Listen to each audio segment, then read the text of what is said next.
Tengan un buen día, jóvenes. Nuevamente nos vemos en este nuevo espacio de interacción.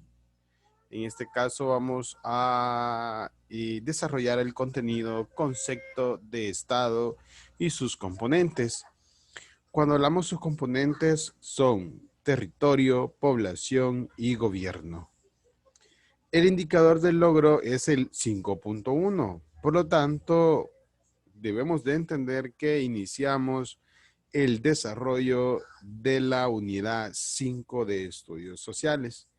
Dicho indicador nos dice, plantea con interés y argumentos sólidos la definición de estado y sus componentes, apoyándose con ejemplos gráficos. Bien, jóvenes, empecemos entonces. Primeramente, debemos de entender qué es exactamente el estado. Y cuando hablamos del término estado, debemos de empezar primeramente pues dando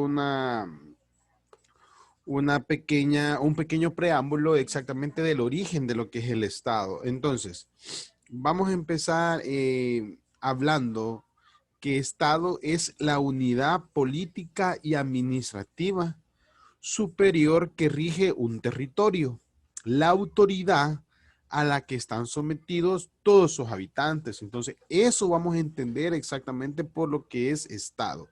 Es la unidad política y administrativa superior que rige un territorio, la autoridad a la que están sometidos todos sus habitantes. Entonces, concerniente a esto, el Estado está creado para garantizar las libertades y derechos fundamentales del individuo y para mantener el orden y la seguridad. El Estado surgió exactamente con ese propósito, entonces, con el propósito de garantizar la convivencia pacífica entre las personas. Ese fue exactamente el objetivo, cómo nace lo que es el Estado. Por tanto, los fines del Estado son los principios que orientan sus acciones. Los grandes propósitos que se ha trazado en este sentido están enfocados en la Constitución de la República de El Salvador, exactamente en su artículo 1. En el artículo 1 de dicha Constitución dice, el Estado reconoce a la persona humana como el origen y el fin de la actividad del Estado, que está organizado para la consecución de la justicia, de la seguridad jurídica y del bien común. Basándonos en esto, pues ese debe ser exactamente el principio, el fin de las acciones con las cuales pues el Estado pretende realmente garantizar el bienestar de todos los habitantes de la República de El Salvador. De esa manera el Estado está obligado exactamente a eso, a que la población goce de la libertad, goce de una salud, goce de una cultura, goce de un bienestar económico y por supuesto goce de una justicia social. Posteriormente veamos cuáles son los componentes del Estado. Los componentes son población, territorio y gobierno. A esto le llamamos exactamente los componentes, es decir, los componentes nos quiere dar a entender cuáles son esos elementos fundamentales de los cuales pues, el Estado está compuesto.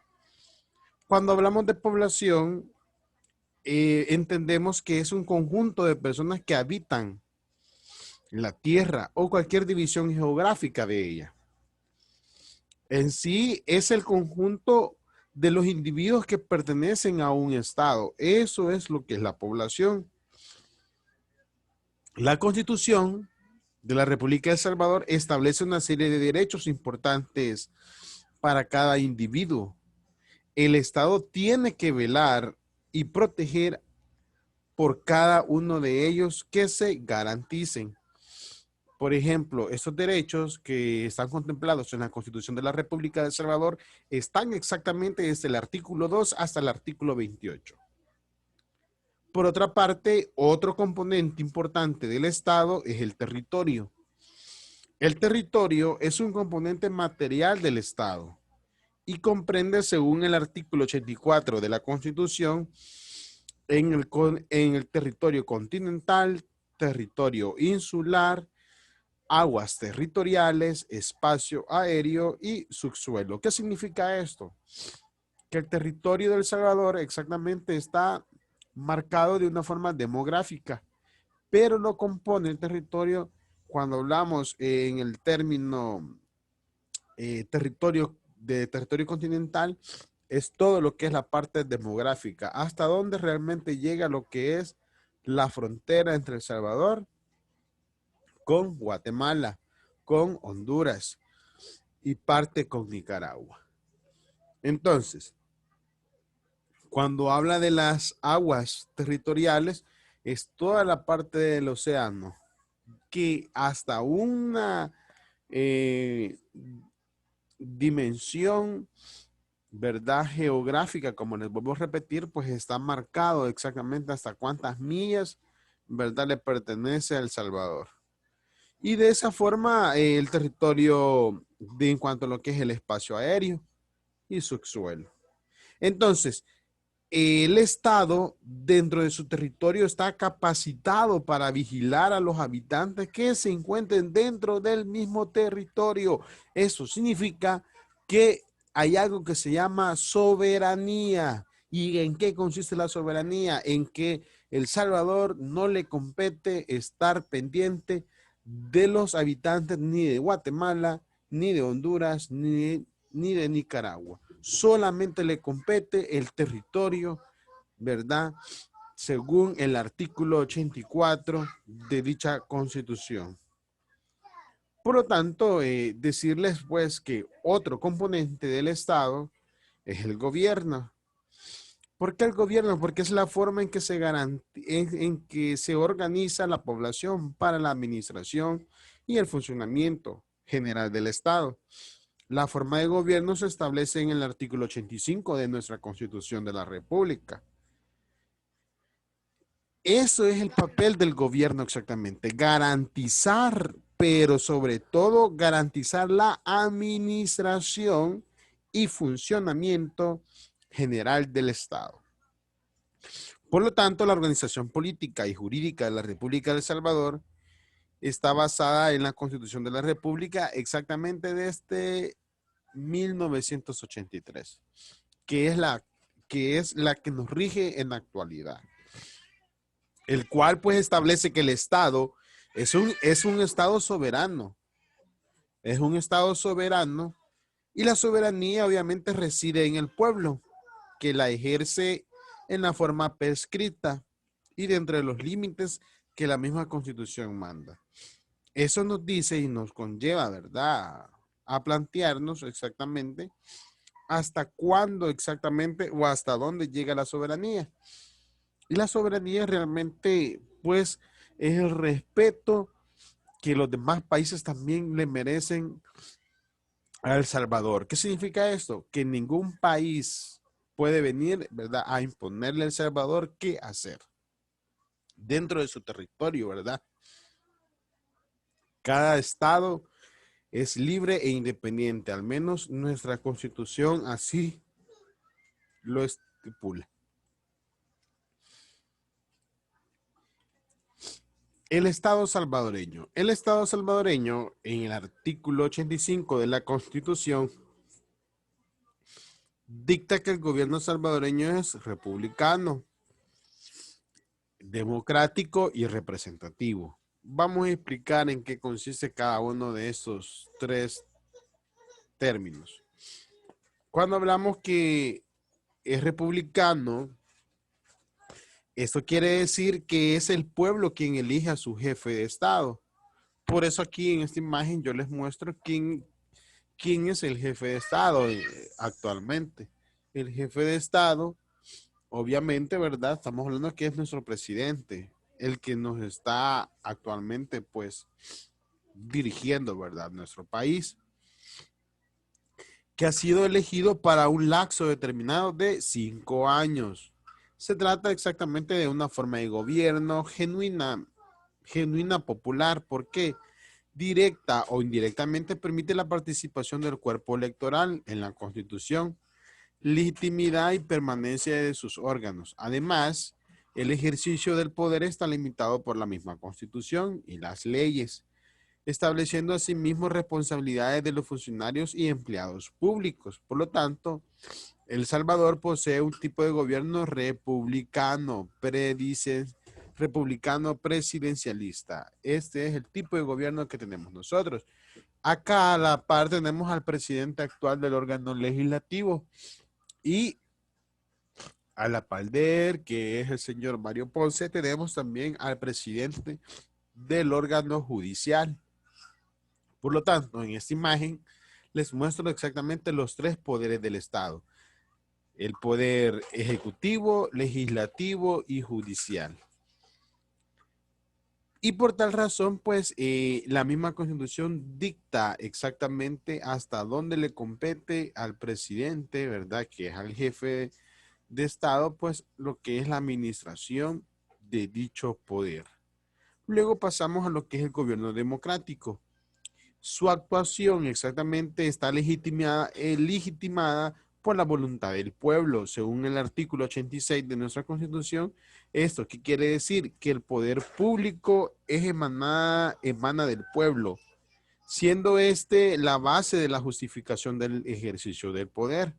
Por esto El Salvador es un estado soberano, porque la soberanía reside en el pueblo, así de sencillo, es decir, que es el pueblo quien emana el poder público. Y cuando dice que es el pueblo quien emana el poder público, es porque recordarles que es el pueblo quien elige a sus gobernantes. Es el pueblo exactamente quien eligió al presidente actual de El Salvador. Es el pueblo quien elige a sus legisladores, los diputados. Ahora, con el órgano judicial, si no es lo mismo, porque son los diputados, ¿verdad? Quien eligen quienes conforman lo que es el órgano judicial. Entonces, de esa manera, pues podemos decir que el poder radica en el pueblo, el poder público, pero es el pueblo quien, ¿verdad? Emana y otorga dicho poder para ser administrado por los funcionarios que son electos. Luego tenemos el otro elemento, siempre, ¿verdad? Importante, del cual nos habla el artículo 85, que es el gobierno representativo. ¿Por qué es un gobierno representativo? Porque recordarles que el pueblo no gobierna directamente, sino que lo hacen las personas que a través de las elecciones, que es la base primera de la democracia, han sido electas para ello. En El Salvador, el Tribunal Supremo Electoral dirige el sistema de elecciones. El mismo está formado por representantes de los partidos políticos más importantes del país. Entonces, de esa forma, pues, jóvenes, les explico exactamente qué quiere decir el artículo 85 de nuestra Constitución. Posteriormente, pasemos al sistema político salvadoreño. ¿Cuál es el sistema político salvadoreño? Cuando hablamos de sistema político salvadoreño, recordarles que a lo largo de la historia se han sucedido diferentes sistemas políticos y formas de gobierno. De hecho, el artículo 9 dice: si la República y el Estado protegen con las leyes sabias y justas la libertad y la propiedad y la igualdad de todos los salvadoreños, estos deben vivir sujetos a la Constitución y leyes del Estado y a la general de la Federación. Respetar y obedecer las autoridades, contribuir con proporción de sus haberes a los gastos del Estado y a la Federación para mantener la integridad, independencia y seguridad. Servir y sostener la patria aún a costa de sus bienes y de su vida si fuere necesario. Bien, ese es el artículo 9 y decirles algo muy importante. Este era el artículo 9 de la Constitución de la República de 1824. Entonces, el sistema político salvadoreño está determinado por una Constitución de la República. Así de sencillo. Por tal razón, el sistema político en El Salvador es pluralista. y se expresa por medio de los partidos políticos, que son el único instrumento para el ejercicio de la representación del pueblo dentro del gobierno. Es decir, que las normas o la organización, el funcionamiento, se sujetan a los principios de una democracia representativa. Por lo tanto, la existencia de un partido único oficial es incompatible con el sistema democrático y con la forma de gobierno establecidos en nuestra Constitución. Por lo tanto, el artículo 85 de nuestra Constitución de la República de El Salvador nos dice claramente cuál es el sistema político salvadoreño. Y recuerden, es un sistema pluralista. ¿Por qué? Bueno, ya lo dije, porque se expresa por medio de partidos políticos. De ahí viene la palabra pluralista, es decir, diversidad. No solamente está regido por un partido único, sino que son varios partidos políticos, ¿verdad? Que se inscriben, obviamente, en el Tribunal Supremo Electoral. Entonces, eso ya es una ley aparte, es una ley secundaria, la cual pues rige, ¿verdad? El actuar de los partidos políticos. Bien, de esa forma entonces podemos decir que los órganos exactamente del gobierno, ¿verdad? Es decir, el órgano del gobierno, mejor dicho, según el artículo 86 de la Constitución, pues es emanado por el pueblo. Y por esto razón, ¿verdad? Por esta razón, los órganos del gobierno ejercerán el poder independientemente dentro de las respectivas atribuciones y competencias que se les establece la Constitución y las leyes. La Constitución, porque recuerden que la Constitución de la República es la ley primaria, es la ley que rige exactamente, ¿verdad? Todo, los derechos, están contemplados los deberes de los ciudadanos, pero también ahí están contempladas las atribuciones del gobierno, del Estado, las atribuciones de los órganos del Estado, los cuales son órgano legislativo, ejecutivo y judicial. Y pues también, ¿verdad? Importante saber que cuando mencionamos y demás leyes, es porque aparte de la Constitución existen leyes secundarias y se le llaman leyes secundarias porque la ley primaria es la Constitución y las leyes secundarias son las otras leyes que rigen, ¿verdad? El actuar de esta. Muy bien. De esta forma, pues pasamos a lo que es ahora MUSI. Vamos a hablar en MUSI del contenido procesos de elección democráticos. Procesos de elección democráticos. Indicador 4.2. Participa activamente en la emulación de procesos de elección democrática dentro del centro escolar. ¿Cuántas veces a nosotros se nos ha dicho, quieres ser el presidente del grado? ¿Cuántas veces a nosotros nos han dicho, quieres participar en la directiva del salón del grado? ¿Cuántas veces a nosotros se nos ha dicho, quieres formar parte de un gobierno estudiantil? Bien, sobre eso entonces vamos a hablar, la participación democrática. La participación democrática, déjenme comentarles que es una de las formas en que se manifiesta la democracia. Es cuando la ciudadanía elige a sus gobernantes. A eso le llamamos participación democrática. Es decir, cuando se toman parte activa en la elección del gobierno que desea para su país. Además, en los diferentes escenarios de la sociedad también se llevan a cabo procesos de elección, donde la libertad de expresión juega un papel muy importante. Por ejemplo, en la elección de la directiva de grado o gobiernos estudiantiles, espacio donde se manifiesta la voz y voto de cada uno de los estudiantes. Entonces, la participación ciudadana, ¿verdad? O participación democrática, exactamente conlleva eso, conlleva realmente qué tanto yo conozco de un proceso de gobierno estudiantil en mi escuela, en mi lugar de estudio, qué tanto yo también tengo ese compromiso. Realmente asumo con mucha responsabilidad mi participación democrática. Entonces, en cuanto a eso, pues va enfocado a lo que es el contenido de en esta ocasión, el cual se llama pues emulación de procesos democráticos, ¿verdad? En mi institución. Entonces aquí pues yo les presento una imagen representativa donde podemos ver, ¿verdad? Los debates que son parte de la participación democrática, la libertad de expresión, expresarse libremente, ¿verdad? Y por supuesto, ejercer el sufragio, es decir, ser parte de esta participación. Bien, jóvenes, con esto pues finalizamos lo que es el contenido en esta ocasión y les deseo que tengan un feliz inicio de semana. Bendiciones a cada uno de ustedes y a sus familias.